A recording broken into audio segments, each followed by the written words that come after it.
মুসলমানের প্রধান হাতিয়ার হবে আল্লাহু আকবার। মুসলমানের কণ্ঠে উচ্চারিত এক আল্লাহু আকবারের ধ্বনি হাজারো বেঈমানের কলিজার মধ্যে কম্পন তৈরি করবে। হাত না তুলেও দোয়া করা যায়, হাত তুলেও করা যায়, কিন্তু বিষ্ণু বলেন হাত তুলে চাও, কারণ ইন্নাল্লাহা হাইয়ুন কারীম, আল্লাহ বড় লাজুক এবং লজ্জাশীল। বান্দা যখন হাত তুলে ভিক্ষুকের মতো কিছু চায়, ওই হাত খালি হাতে ফিরিয়ে দিতে আল্লাহ লজ্জা লাগে, খালি হাতে ফিরিয়ে দিতে আল্লাহ লজ্জা পান। হাত তুলে চাইবেন। আমরা মুসলমান, আমাদের আল্লাহ আছে, আমাদের আখিরাত ভুলে গেলে চলবে না। আমরা মৃত্যুকে আড়াল করলে হবে না। আমার বাপ স্বীকার করলেও মরতে হবে, স্বীকার না করলেও মরতে হবে। হবে কিনা বলেন? চোখ বন্ধ রাখলেও মরতে হবে, চোখ খোলা রাখলেও মরতে হবে। সুখের সাগরে যে ভাসে তারও মৃত্যু হবে, দুঃখের সাগরে যে ভাসে তারও মৃত্যু হবে।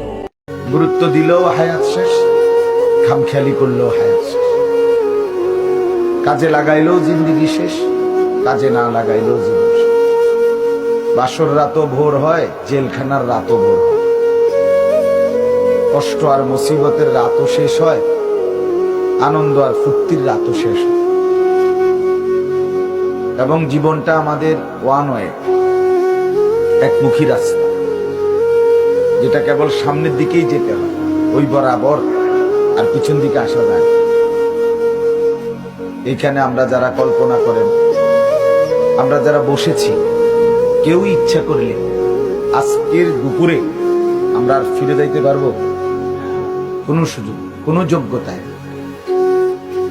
পৃথিবীতে ইমাম ইবনে রজব হাম্বলী রাহমাতুল্লাহ আলাইহি বলেন, প্রতিটা দিন, প্রতিটা রাত, প্রতিটা মিনিট, প্রতিটা মুহূর্ত চিৎকার করে করে বলে পৃথিবীবাসী যে হে আল্লাহর বান্দারা, আমি শুধু একবারের জন্যই এসেছি, আমি আর কখনো পৃথিবীতে আসবো।